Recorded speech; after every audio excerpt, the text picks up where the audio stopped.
ഭഗവതേ വാസുദേവായ. ഹരേ കൃഷ്ണ. ശ്രീമന്നാരായണീയത്തിലെ 1-ാമത്തെ ദശകത്തിലെ ഭഗവാന്റെ നിഷ്കളമായ സ്വരൂപവും മാഹാത്മ്യവും വർണ്ണിച്ചതിനു ശേഷം 2-ാമത്തെ ദശകത്തിൽ ശ്രീ മേൽപ്പുത്തൂർ നാരായണ ഭട്ടതിരി ആ ഭഗവാന്റെ സ്വരൂപത്തെ, ആ സ്വരൂപ മാധുര്യത്തെക്കുറിച്ചും ഭക്തിയുടെ മഹത്വത്തെക്കുറിച്ചുമാണ് വർണ്ണിക്കുന്നത്. ഭഗവത് സ്വരൂപത്തെ, ആ ഭഗവത് സ്വരൂപം എങ്ങനെയാണ്, ഭക്തരെങ്ങനെയാണ് ആ ഭഗവാന്റെ സ്വരൂപത്തെ ധ്യാനിക്കേണ്ടത്, ആ രൂപമാണ് 2-ാമത്തെ ദശകത്തിൽ വർണ്ണിച്ചിരിക്കുന്നത്. എങ്ങനെയാ ഭഗവാന്റെ സ്വരൂപം പറയുന്നത്?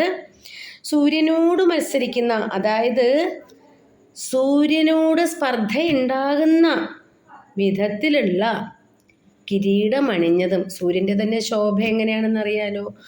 അതിനെ മത്സരിക്കുന്നതെന്ന് പറയുമ്പോൾ അതിനേക്കാളേറെ ആ ശോഭയുള്ള കിരീടമണിഞ്ഞതും, പിന്നെയോ തിലകം, ഊർധ്വതിലകം, മുകളിലേക്കുള്ള നെറ്റിത്തടത്തിൻ്റെ മധ്യഭാഗത്ത് ഉള്ള ആ ഗോപിക്കുറി അണിഞ്ഞതും, കാരുണ്യാകുല നേത്രമാർദ്ര ഹസിതോല്ലാസം സുനാസാപുടം, കണ്ണുകളെ എങ്ങനെയാ വർണ്ണിക്കുന്നത്? കാരുണ്യം നിറഞ്ഞ ആ നേത്രങ്ങളും, പിന്നെ മൃദുവായ ആ നാസികയും, ഗണ്ഡോദ്യൻ മകരാഭകുണ്ഠലയുഗം, ആ ഗണ്ഡത്തിൽ, കവിൾത്തടത്തിൽ ഇളകിത്തട്ടുന്ന ആ കുണ്ഡലങ്ങൾ, ആ മകരകുണ്ഡലത്തിൻ്റെ ആകൃതിയുള്ള, മകര ആകൃതിയുള്ള കുണ്ഡലങ്ങളോട് കൂടിയതും, പിന്നെയോ കണ്ടോജ്വല കൗസ്തുഭം, കണ്ഠത്തിലാണെങ്കിലോ ജ്വലിക്കുന്ന ഉജ്ജ്വലമായ, അതായത് കൗസ്തുഭരത്നത്തിൻ്റെ പ്രകാശം കൊണ്ടുള്ള ആ മാലയും, പിന്നെ അങ്ങയുടെ രൂപം എങ്ങനെയാ? വനമാല്യഹാരപടലം, ഭഗവാൻ ഇഷ്ടം എന്താണ്? വനമാല.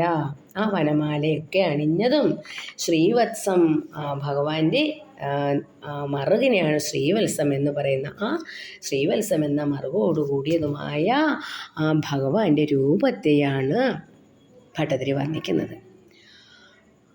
അപ്പോൾ ദേവതാമൂർത്തികളെയൊക്കെ കേശാദിപാദവും പാദാദികേശവും വർണ്ണിക്കാറുണ്ട്.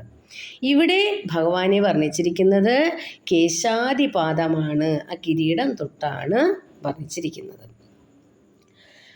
ആ തിലകത്തെയും നേത്രത്തെയും ഒക്കെ കുറിച്ച് വളരെ മനോഹരമായിട്ട് ആചാര്യൻ തന്നെ വർണ്ണിച്ചിരിക്കുകയാണ്. എങ്ങനെയാണ് ആ ഭഗവാന്റെ രൂപം, ആ വനമാല ഭഗവാനെ അലങ്കരിക്കുന്ന, ഭഗവാനെ വളരെ മനോഹരമായിട്ട് ആ വനമാല ചാർത്തി അലങ്കരിച്ചിരിക്കുന്നു. അപ്പോൾ അങ്ങനെയുള്ള രൂപത്തെയാണ് എന്ത് ചെയ്യുന്നത്? ദർശിക്കുന്നത് എന്നാണ്. ഇനി 2-ാമത്തെ ശ്ലോകത്തിൽ എന്താ വർണ്ണിച്ചിരിക്കുന്നത്? കേയൂരാംഗത കങ്കണോത്തമ മഹാരത്നാങ്കുലിയാങ്കിത. അപ്പോൾ അവിടെ കണ്ഠം, ശ്രീവത്സം വരെ കണ്ടു. ഇനി എന്താണ് പറയുന്നത്? കേയൂരം, അംഗദം, അങ്ങനെ മഹാരത്നങ്ങൾ വധിച്ച മോതിരങ്ങൾ. ഇനിയാണെങ്കിലോ തൃക്കൈകളിൽ ഗദാ ശംഖ ചക്ര പങ്കജം, ഭഗവാന്റെ തൃക്കൈകളിൽ അണിഞ്ഞിരിക്കുകയാണ്. ഇനിയാണെങ്കിലോ കാഞ്ചന കാഞ്ചി കൊണ്ട് ലാഞ്ചിതമായ പീതാംബരമണിഞ്ഞതും, പിന്നെയോ നിർമ്മലമായ ആ താമരയുടെ ശോഭയുള്ളതുമായ ഭഗവാന്റെ പാദങ്ങളെയാണ് വർണ്ണിച്ചിരിക്കുന്നത്. സത്യത്തിൻ്റെയും ധർമ്മത്തിൻ്റെയും പ്രതീകങ്ങളാണ് ആ ഭഗവാന്റെ പാദങ്ങൾ. മാത്രമല്ല തവാർത്തിച്ഛിതം, എല്ലാ ആർത്തികളെയും എല്ലാ ദുഃഖങ്ങളെയും നശിപ്പിക്കുന്ന അങ്ങയുടെ ആ പാദങ്ങളെയും എന്ത് ചെയ്യാണ്? ഞാൻ നമസ്കരിക്കുന്നു, ഞാൻ ആശ്രയിക്കുന്നു എന്നാണ്. അപ്പോൾ 2 ശ്ലോകങ്ങളിൽ ആ ഭഗവാന്റെ രൂപത്തെ, ആ കേശാദിപാദമാണ് വർണ്ണിച്ചിരിക്കുന്നത് ഭഗവാൻ. അപ്പോൾ ഏകാഗ്രമായിട്ട് മനസ്സുറപ്പിച്ച് ഭഗവാൻ ഇങ്ങനെ അംഗപ്രത്യംഗ വർണ്ണന ചെയ്ത് ആ ഉപാസനാമൂർത്തിയുടെ അവയവങ്ങളൊക്കെ, ആ രൂപങ്ങൾ മനസ്സിലേക്ക് എന്ത് ചെയ്യണം? ഉറപ്പിക്കണമെന്നാണ് പറയുന്നത്. ഇനി പറയുന്നു, ത്രൈലോക്യം, ഈ 3 ലോകങ്ങളിലും വച്ച് മഹീയസ്, മഹത്തായതിനേക്കാൾ മഹത്തായതും, പിന്നെയോ മോഹനമായുള്ളതിനേക്കാൾ മോഹനമായതും, കാന്തിയുള്ളതിനേക്കാൾ കാന്തിയുള്ളതും, മാധുര്യത്തെക്കാൾ മധുരമായതും, പിന്നെയോ സൗന്ദര്യ ഉത്തരതരമായതിനേക്കാൾ സുന്ദരവുമായ ഈ രൂപം, ഭഗവാന്റെ രൂപം. ഹേ ഭഗവാനെ, ഈ ആരെയാണ് ഈ ഭുവനത്തിൽ വേറെ ആരാണുള്ളത് ഇത്രയും മനോഹരമായ രൂപത്തിൽ? ആ രൂപം കൗതുകം തന്നെ ഉണ്ടാക്കുന്നു എന്നാണ്. അപ്പോൾ എല്ലാത്തിനേക്കാളും മുകളിലാണ് ഭഗവാന്റെ രൂപം. കാന്തിയിലാകട്ടെ, സൗന്ദര്യത്തിലാകട്ടെ, മാധുര്യമുള്ളതിലാകട്ടെ. അപ്പോൾ അങ്ങനെ എന്തൊക്കെയുണ്ടോ അതിനേക്കാൾ ഏറ്റവും ശ്രേഷ്ഠമായ, ഏറ്റവും മുകളിലുള്ള ആ രൂപമാണ് ആ ഭഗവാന്റെ രൂപം. അപ്പം അങ്ങനെയുള്ള ഭഗവാന്റെ രൂപം ധ്യാനിച്ചാൽ സർവേന്ദ്രിയങ്ങൾക്കും, നമ്മുടെ പഞ്ചേന്ദ്രിയങ്ങൾക്കെല്ലാം തന്നെ, പിന്നെയോ മനസ്സിനും ബുദ്ധിക്കും ഒക്കെ ആനന്ദ അനുഭൂതി തന്നെ ഉണ്ടാകും എന്നാണ്. മാത്രമല്ല ആശ്ചര്യമാണ് ഭഗവാന്റെ ശരീരം, ആ ഭഗവാന്റെ രൂപം അത്യാശ്ചര്യമാണ് എന്നും കൂടി ആചാര്യൻ വർണ്ണിക്കുന്നു. ഇനിയോ എന്താ പറയുന്നത്? ഇപ്രകാരം മധുരാത്മകമായ അങ്ങയുടെ വപുസ്സിനെ പ്രാപിച്ച ആരാ? എത്ര സുന്ദരമാണ് ഭഗവാന്റെ ആ വപുസ്! ആ വപുസ്സിനെ ആശ്രയിച്ച ആരാണ്? സമ്പന്മയിയായ ലക്ഷ്മി ദേവി. സംപ്രാപ്യ സമ്പന്മയി എന്നാണ്. ആ വപുസ്സിനെ പ്രാപിച്ച ലക്ഷ്മി ദേവി അത്യധികം താല്പര്യമുള്ളതായിട്ട് ആ മൂർത്തിയിൽ ഇങ്ങനെ താല്പര്യമായി തീർന്നിരിക്കുകയാണ്. അതിനാൽ ദേവിക്ക് വിഭുവായ അല്ലയോ ഭഗവാനെ, അങ്ങയുടെ ഈ രൂപ മനോജ്ഞതയിലുള്ള പ്രേമസ്ഥൈര്യത്തിൽ ആർക്കാ? ലക്ഷ്മി ദേവിക്ക് ഒരു പേരും കൂടി വന്ന് ചാപ്പല. കാരണം ദേവി ആരടുത്തും അധിക സമയം നിൽക്കാറില്ല. എല്ലാ സമയവും ദേവി ആരെ കൂടെയാണ്? ആ ഭഗവാന്റെ കൂടെ തന്നെയാണ്. ലക്ഷ്മി ദേവി ലക്ഷ്മി ദേവി അടുക്കൽ നിന്ന് മാറിപ്പോയാൽ എന്താ സംഭവിക്കുന്നത്? അത് തന്നെയാണ്. അപ്പോൾ ദേവിക്ക് എപ്പോഴും ഇഷ്ടം ആരുടെ അടുത്ത് നിൽക്കാൻ തന്നെയാണ്? ഭഗവാന്റെ. അപ്പോൾ ലക്ഷ്മി ദേവി കൂടെ ഉണ്ടാകണമെങ്കിൽ എന്ത് ചെയ്യണം? ഭഗവാനെ ധ്യാനിക്കണം, ഭഗവാന്റെ ആ ശരീരത്തെ ആശ്രയിക്കണം എന്നാണ്. അപ്പോൾ ദേവിയുടെ കടാക്ഷവും ഭക്തർക്ക് ഉണ്ടാകും സ്ഥിരമായി. മഹാലക്ഷ്മിയുടെ അല്ലെങ്കിൽ ദേവി അങ്ങനെ സ്ഥിരമായിട്ട് ഉണ്ടാകില്ല ആരെയും കൂടെ. പക്ഷെ ഭഗവാനെ ആശ്രയിക്കുകയാണെങ്കിൽ ദേവിയുടെ കടാക്ഷം സ്ഥിരമായിട്ട് ഉണ്ടാകും എന്ന് വർണ്ണിക്കുന്നു. അങ്ങനെയുള്ള ലക്ഷ്മീപതിയായ ഭഗവാനെ അങ്ങയുടെ ആ രമണീയ കഥയാൽ ലക്ഷ്മി സ്ഥാവക രാമണീയക ഹൃദയവേയം, അങ്ങയുടെ ആ രാമണീയകതയാൽ അപഹരിക്കപ്പെട്ടവളായി തന്നെയാണ് ഈ ലക്ഷ്മി. മറ്റുള്ളവരിൽ അസ്ഥിരയായിരിക്കുന്നവരുടേത് സ്ഥിരമല്ല. പരേഷു അസ്ഥിരേ, മറ്റുള്ളവരിൽ അസ്ഥിരയാണ് ലക്ഷ്മി ദേവി. കാരണം ലക്ഷ്മി ദേവിക്ക് എപ്പോഴും ഇഷ്ടം എന്താണ്? ഭഗവാന്റെ അടുത്തിരിക്കാൻ തന്നെയാണ്. കാരണം അവിടെ തന്നെയാണ് ദേവി സ്ഥിരമായിട്ട് വസിക്കുന്നത് എന്നാണ്. അതാണ് ഇവിടെ ലക്ഷ്മീപദേ എന്ന് തേശേഷ വസതി സ്ഥിരൈവ ദൈത. ആ ദേവി അവിടെ ആ ഭഗവാന്റെ അടുത്ത് തന്നെ സ്ഥിരമായിട്ട് തന്നെ എന്ത് ചെയ്യുന്നു? വസിക്കുന്നു. അപ്പോൾ ഭഗവത് രൂപം ധ്യാനിക്കുന്നതിലും ഭഗവാന്റെ ഗുണഗണങ്ങൾ കീർത്തിക്കുന്നതിലുമൊക്കെ ആനന്ദത്തിൽ ആസക്തരായിട്ട് ഭക്തർ കാണപ്പെടുന്നു. ഭഗവാൻ ഇങ്ങനെ എത്ര സ്തുതിച്ചാലോ വർണ്ണിച്ചാലോ പ്രാർത്ഥിച്ചാലോ ഒക്കെ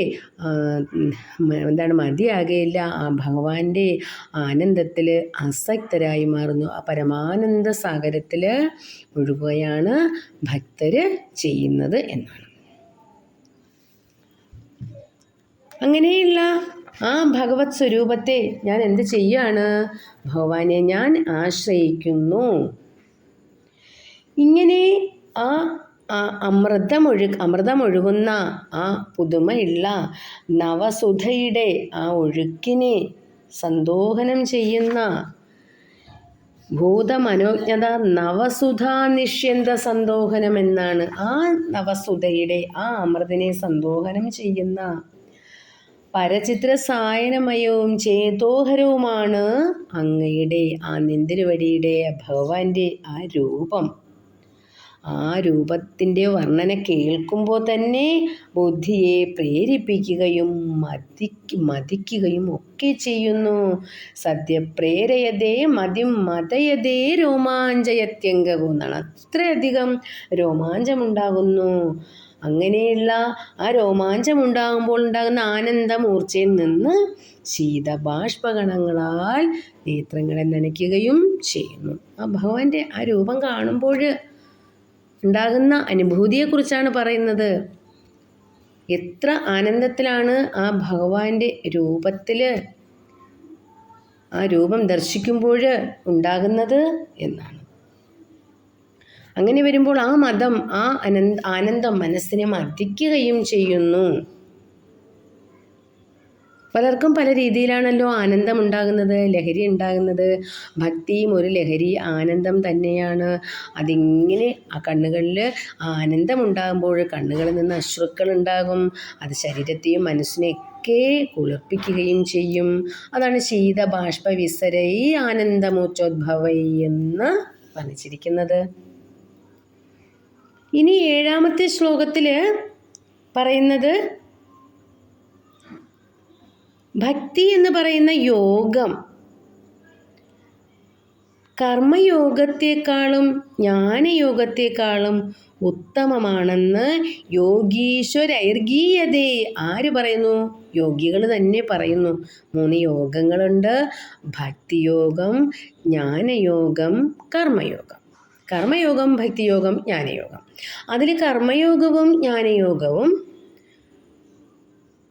അത് 2 യോഗത്തേക്കാൾ ഉത്തമവും ശ്രേഷ്ഠവുമാണ് ഭക്തിയോഗം. എളുപ്പവുമാണ്, വളരെ എളുപ്പവുമാണ് ഭക്തിയോഗത്തിലേക്ക് എത്തിച്ചെല്ലാൻ. അപ്പോൾ നിന്തിരുവടിയിൽ പ്രേമപ്രകർഷ രൂപമായി ഭവിച്ചത് മൂലം ഭക്തി പരിശ്രമം കൂടാതെ തന്നെ ഏവർക്കും ലഭിക്കുന്നു. പക്ഷെ കർമ്മയോഗം ലഭിക്കാൻ ഇച്ചിരി പ്രയാസമാണ്, ജ്ഞാനയോഗം കിട്ടാനും ഇച്ചിരി പ്രയാസമാണ്. എന്നാൽ വളരെ എളുപ്പത്തിൽ എന്ത് നേടാൻ കഴിയും? ഭക്തിയോഗം നേടാനായിട്ട് സാധിക്കും എന്നാണ്.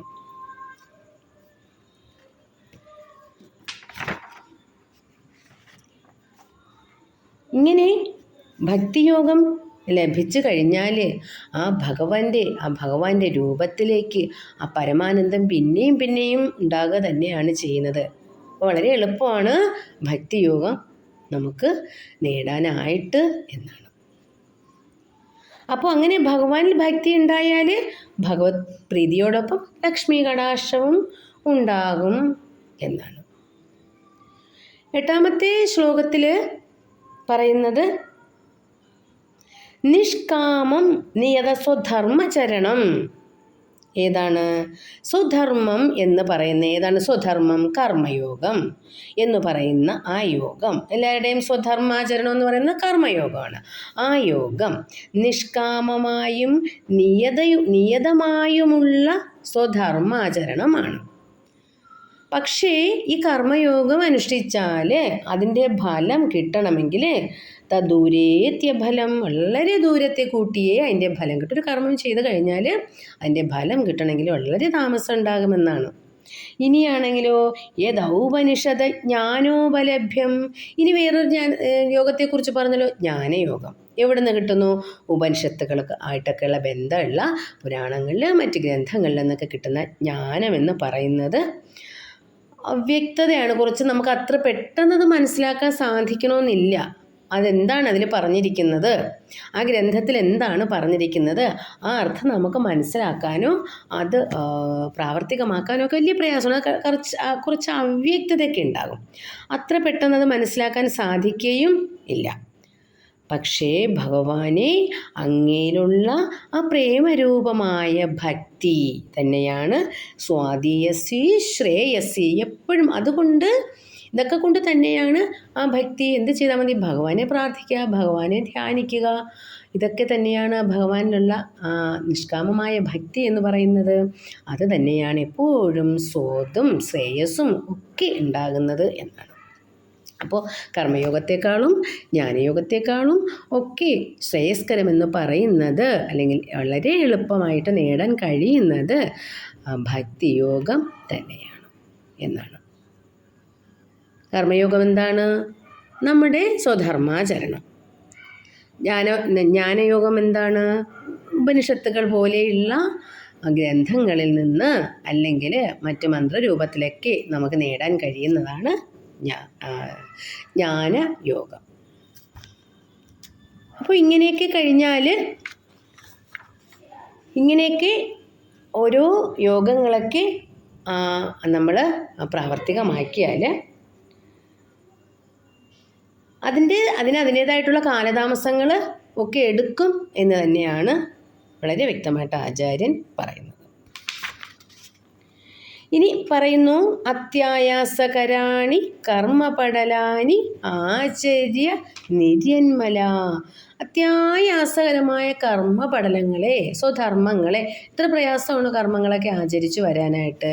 ഇനി ഇതെല്ലാം ആചരിച്ചിട്ട്, അപ്പോൾ അങ്ങനെയൊക്കെ ആചരിക്കുമ്പോൾ, കുറേ കർമ്മങ്ങളൊക്കെ ആചരിക്കുമ്പോൾ ആ മനസ്സിൻ്റെയൊക്കെ മാലിന്യമൊക്കെ നശിച്ചിട്ട് പിന്നെ തോന്നും എന്ത് ചെയ്യാൻ, ജ്ഞാനമാർഗത്തെയോ ഭക്തിമാർഗത്തെയോ ഒക്കെ ആശ്രയിക്കാനായിട്ട് യോഗ്യത നേടും കർമ്മയോഗമൊക്കെ കഴിയുമ്പോൾ. അപ്പോൾ എന്ത് ചെയ്യും?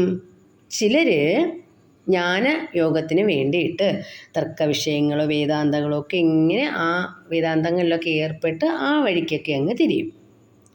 അതിനും എന്ത് ചെയ്യില്ല? മനസ്സിന് ആർദ്രത, ആ സമാധാനം, അല്ലെങ്കിൽ മനസ്സിന് ആ പരമാനന്ദം കിട്ടാതെ വരും. അപ്പോഴും എവിടെ തന്നെ എത്തിച്ചേരും? അങ്ങയുടെ വപുസിനെ തന്നെ പിന്നെയും ധ്യാനിക്കും. അതായത് കർമ്മമാർഗത്തിലേക്ക് പ്രവർത്തിച്ച് ആയാസകരമായ കർമ്മങ്ങൾ അനുഷ്ഠിച്ച് അതൊക്കെ കഴിഞ്ഞ് അവയുടെ അനുഷ്ഠാനം കൊണ്ട് കുറേ കർമ്മമൊക്കെ അനുഷ്ഠിച്ചൊക്കെ വരുമ്പോൾ ആ കാമക്രോധ ലോഭ ആദികളൊക്കെ നശിക്കും. പിന്നെ എന്തു ചെയ്യും? അപ്പം മനസ്സ് നിർമ്മലമാകും. ജീവിതത്തോടു കൂടിയൊക്കെ കുറച്ച് വിരക്തിയൊക്കെ വന്നിട്ട് അടുത്ത ജ്ഞാനമാർഗത്തിലേക്കോ ഭക്തിമാർഗത്തിലേക്കോ കടക്കും. ജ്ഞാനമാർഗം ഇത്തിരി പ്രയാസമാണെന്ന് പറഞ്ഞല്ലോ. അപ്പോൾ പിന്നെ എന്ത് ചെയ്യും? അടുത്ത ഭക്തിമാർഗത്തിലേക്ക് തന്നെ എത്തും. അപ്പോൾ ഇങ്ങനെ ജ്ഞാനകർമ്മയോഗങ്ങളുടെ ക്ലിഷ്ടതയെക്കുറിച്ചാണ് ആചാര്യൻ വർണ്ണിച്ചിരിക്കുന്നത് ഈ ശ്ലോകത്തിൽ. ഇനി 10ാമത്തെ ശ്ലോകത്തിൽ പറയുന്നു, ത്വദ്ഭക്തിസ്തു, അങ്ങയിലുള്ള ഭക്തിയാകട്ടെ, കഥാരസാമൃതചരീ നിർമ്മജ്ജനേന സ്വയം. ആ ഭക്തി എന്ന് പറയുന്നത് കഥാരസമാകുന്ന അമൃതത്തിൻ്റെ പ്രവാഹത്തിലിങ്ങനെ സിദ്ധിക്കുന്നതും, പിന്നെയോ ക്ലേശം കൂടാതെ ഇങ്ങനെ വിമല പ്രബോധ പദവിയും അക്ലേശതസ്തനുര. ക്ലേശം കൂടാതെ തന്നെ ആ വിമലമായ ബ്രഹ്മജ്ഞാനത്തെ ഉണ്ടാക്കുകയും മാത്രമല്ല സദ്യസിദ്ധികരി, ഉടനെ തന്നെ അത് സിദ്ധിക്കുകയും ചെയ്യും. അപ്പോൾ അതുകൊണ്ട് ജയതി പ്ലസ് ഐ വിഭോ, അല്ലയോ ഭഗവാനെ, അങ്ങ് എന്ത് ചെയ്യട്ടെ? ജയിച്ചാലും വിജയിച്ചാലും ഭഗവാനെ. ഇനിയോ പ്രേമ പ്രൗഢിരസാർദ്രതാ ദ്രുതതരം, അങ്ങയുടെ ആ പാദങ്ങളിൽ, ത്വത്പദം, അങ്ങയുടെ പാദങ്ങളിലുള്ള ആ പ്രേമ പ്രൗഢിരസാർദ്രത, പ്രേമ പ്രൗഢിരസത്താലുണ്ടാകുന്ന ആർദ്രതയാകുന്ന ആ ഭക്തി തന്നെയാണ് എനിക്ക് വേണ്ടിയത്. അത് നേടാൻ വേണ്ടി, അത് ലഭിക്കാൻ വേണ്ടി എന്നെ അനുഗ്രഹിക്കണമേ ഭഗവാനെ എന്ന് ആചാര്യൻ പ്രാർത്ഥിക്കുകയാണ്. അപ്പോൾ ഭക്തിയാകുമ്പോഴോ വലിയ ക്ലേശമൊന്നും കൂടാതെ വിമലമായ ബ്രഹ്മജ്ഞാന പദത്തിലേക്ക് എത്തിച്ചേരാൻ സാധിക്കും. അത് മനസ്സിലാക്കിയാണ് ആചാര്യൻ അത് മറ്റുള്ളവർക്കും പറഞ്ഞ് മനസ്സിലാക്കി കൊടുക്കുകയാണ്. ഇങ്ങനെയൊക്കെയാണ് കാര്യങ്ങൾ, അതനുസരിച്ച് എന്ത് ചെയ്യുക? ഭഗവാൻ നിർമ്മലമായ ഭക്തി ഉണ്ടാക്കൂ എന്ന്. അപ്പോൾ ആ ഭഗവാന്റെ കഥകൾ, കീർത്തനങ്ങൾ, ശ്ലോകങ്ങൾ ഒക്കെ കേൾക്കുമ്പോൾ ആ ഭഗവാനിൽ ആ ഭഗവത് പാദങ്ങളിൽ പ്രേമപ്രൗഢി ഉണ്ടാകുകയാണ് ചെയ്യുന്നത്. അപ്പോൾ അങ്ങനെ വരുമ്പോൾ അനായാസമായ ബ്രഹ്മജ്ഞാനം തന്നെ ലഭിക്കും ആ ഭക്തിയിൽ നിന്ന്. അപ്പോൾ അങ്ങനെയുള്ള ഭക്തി എനിക്ക് ഉണ്ടാക്കി തരണമേ ഭഗവാനെ. സത്യത്തിൻ്റെയും ധർമ്മത്തിൻ്റെയും പ്രതീകമായ ആ ഭഗവത് പാദങ്ങളിൽ എനിക്ക് ഭക്തി ഉണ്ടാക്കി തരണമേ എന്നാണ്. അപ്പോൾ ഭഗവത് രൂപം കാണുകയോ ഭഗവത് രൂപം ഭഗവാന്റെ കഥകൾ കേൾക്കുകയോ ഒക്കെ ചെയ്യുമ്പോൾ മനസ്സ് ഒന്നും പ്രതീക്ഷിക്കാതെ ആർദ്രമാകണമെന്നാണ്. അപ്പോൾ അങ്ങനെ ഉണ്ടാകുമ്പോഴാണ് ആ ശീതബാഷ്പ വിസരൈരാനന്ദമൂർച്ഛോദ്ഭവൈ എന്ന് പറയുന്നത്. അങ്ങനെ ആകുമ്പോഴാണ് ആ ആനന്ദമൂർച്ഛതയിൽ അറടാനായിട്ട് സാധിക്കുന്നത്. അതുകൊണ്ട് എത്രയും വേഗത്തിൽ എനിക്ക് ആ ഭക്തി ഉണ്ടാക്കി തരണമേ എന്ന് ഭട്ടതിരി 2ാമത്തെ ദശകത്തിൽ വർണ്ണിക്കുന്നു. ഹരേ കൃഷ്ണ.